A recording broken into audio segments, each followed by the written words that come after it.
এটা অনেকের হচ্ছে পছন্দ হবে না এই কথাটা, আমি জানি। এখানে অসংখ্য মানুষ আছেন, এটা আপনাদের পছন্দ হবে না। অধিকাংশের কাছে হয়তো আমি এই কথার কারণে অপ্রিয় হতে পারি, কিন্তু কার কাছে অপ্রিয় হলাম, কার পছন্দ হলো না সেটা মুখ্য না। মুখ্য হচ্ছে আমার ইসলাম আমাকে কি বলে, আমার দ্বীন আমাকে কি শিক্ষা দেয়। সেটা যদি অপছন্দেরও হয় সেটাই আমাদেরকে বলতে হবে। আমি যেহেতু এই গ্রামে ছিলাম, এই গ্রামের সাথে আমার সম্পৃক্ততা রয়েছে। এই গ্রামে এক ধরনের অর্থনৈতিক বিনিময় প্রচলিত রয়েছে, যেটাকে আপনারা নাম দেন পত্তন। এটাকে আপনারা যে নামেই ডাকেন না কেন, এটা সরাসরি সুদ।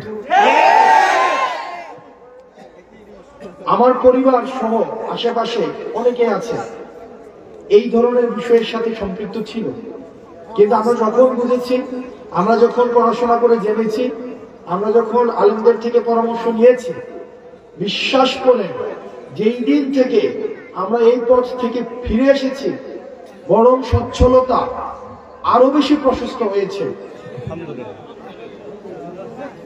কসম করে বলছি, আপনারা জানেন আমার বাবার অর্থনৈতিক অবস্থা, আমার দাদাদের অর্থনৈতিক অবস্থা।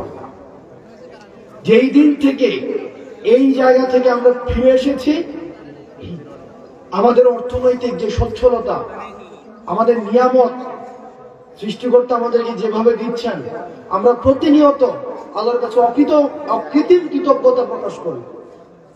আপনাদের কাছে অনুরোধ থাকবে, এই যে আমরা দেখি টাকা থেকে টাকা বৃদ্ধি পায়, এটা অসংখ্য পরিবারকে নিঃস্ব করে দেয়। আমি নিজে দেখেছি, আমার বাড়ির মধ্যে এইসব বিষয় মেয়াল হয়েছে, ছোটবেলা আমি দেখেছি, বা আমি দেবীদের থেকে আসতাম যখন দেখতাম। অনেকে আমাকে অপছন্দ করতে পারেন, আপনি আমাকে অপছন্দ করেন, সেটা আমার দেখার বিষয় না, কিন্তু এটাই সত্য। এখানে সবাইও যদি অপছন্দ করেন, এটাই সত্য। এবং সুদের বিরুদ্ধে আমাদের এটা সামাজিক ভাবে এটাকে প্রতিরোধ করতে হবে। আমরা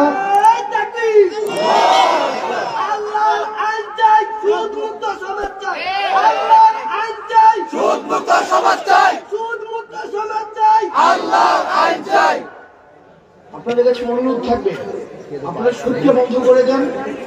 আমরা চেষ্টা করব, আপনারা যদি আমাদেরকে সহায়তা করেন,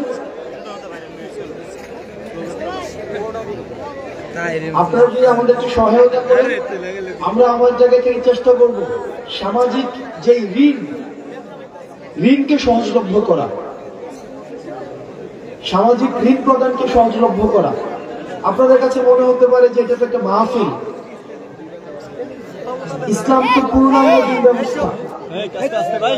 ইসলাম আমার দুনিয়া নিয়েও কথা বলে, দুনিয়া পরবর্তী বিষয় নিয়েও কথা বলে। আমাদের দুইটারই সমন্বয় ঘটাতে হবে। আমি আমার ক্ষুদ্র জ্ঞানে, আমি যেহেতু সামাজিক সমস্যাগুলো আমার কাছে মানুষ নিয়ে আসে, আমার যেহেতু দৃষ্টিগোচর হয়, সেজন্য আজকে আপনারা শপথ করেন, যার এই ধরনের টাকা বিনিয়োগ রয়েছে পত্তন নামে, সুদ নামে, সেটা আর খাবেন না। আমরা ঋণকে সহজ করে দেব। আমি যেহেতু এখানে, আমার জন্ম এই গ্রামে, আমি এই গ্রামে মাঝে মাঝে, যদিও আমি দেবিদ্বারে বড় হয়েছি, ক্লাস 2-তে আমি বাসায় দেবিদ্বারে চলে যাই, কিন্তু দুঃখজনক বিষয় একটা এই গ্রাম সম্পর্কে বা আশেপাশের গ্রাম সম্পর্কে, সেটা হচ্ছে যে আমরা পড়াশোনার ক্ষেত্রে আমরা এই গ্রামের মানুষ বা আশেপাশে কয়েকটা মানুষ অনেক বেশি পিছিয়ে আছে, অনেক বেশি। সেটা হতে পারে কয়েকটা কারণে। এক নম্বর কারণ হচ্ছে যে এই এলাকা থেকে বিদেশে যাওয়ার সহজলভ্যতাটা অনেক বেশি।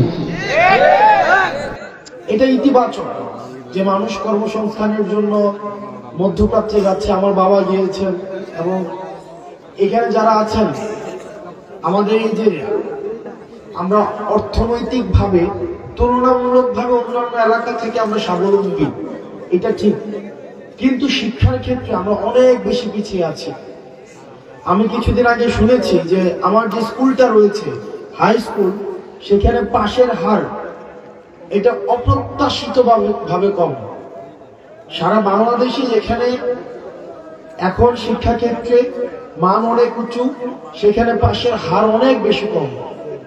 আমাদের গোপালনগরে আরেকটা মাদ্রাসা আছে, সেখানেও অপ্রত্যাশিত ভাবে পড়াশোনার মান খুব বেশি উন্নত নয়।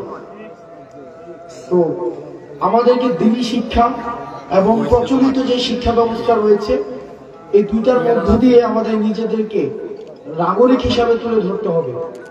সেই জায়গা থেকে আপনাদের কাছে অনুরোধ থাকবে, পড়াশোনার ক্ষেত্রে আপনারা যদি আপনাদের সন্তান, আপনি নিজে, আপনার ভাই বোন বা অন্যান্য কোনো ভাবে যদি আপনারা মনে করে থাকেন কোনো সীমাবদ্ধতা রয়েছে, কোনো প্রতিবন্ধকতা রয়েছে, ইনশাআল্লাহ আপনারা আমাদেরকে জানাবেন। এই গ্রামে অসংখ্য মানুষ আছে, অন্তত 5টা শিক্ষার্থীকে অর্থনৈতিকভাবে আজীবন পড়ানোর ক্ষমতা সম্পন্ন মানুষ আছে। আমি অন্তত আপনারা আমাকে জানাবেন যে আমার ছেলেটা পড়তে চায়, আমার ভাতিজাটা পড়তে চায়, সে আমার বোনটা পড়তে চায়, আমার নাতিটা পড়তে চায়, কিন্তু আমরা অর্থনৈতিক সীমাবদ্ধতা বা পারিপার্শ্বিক সামাজিক প্রতিবন্ধকতার কারণে আমরা সেটা পারছি না। আপনারা আমাদেরকে জানাবেন, আমরা সেটার যথাযথভাবে, আমরা সমন্বিতভাবে, যারা আছেন এখানে আমাদের সহকাতা আছেন, এখানে অসংখ্য মানুষ আছেন, এই নাম মেনশন করলে আমার অনেক, এটা লিস্ট হয়ে যাবে, আমি নাম মেনশন করতে চাচ্ছি না। আমরা সহায়তা করবো ইনশাআল্লাহুল আজিজ। কখনোই যেন মানে আপনাদের আর্থিক কারণে পড়াশোনা যেন না থেমে যায়।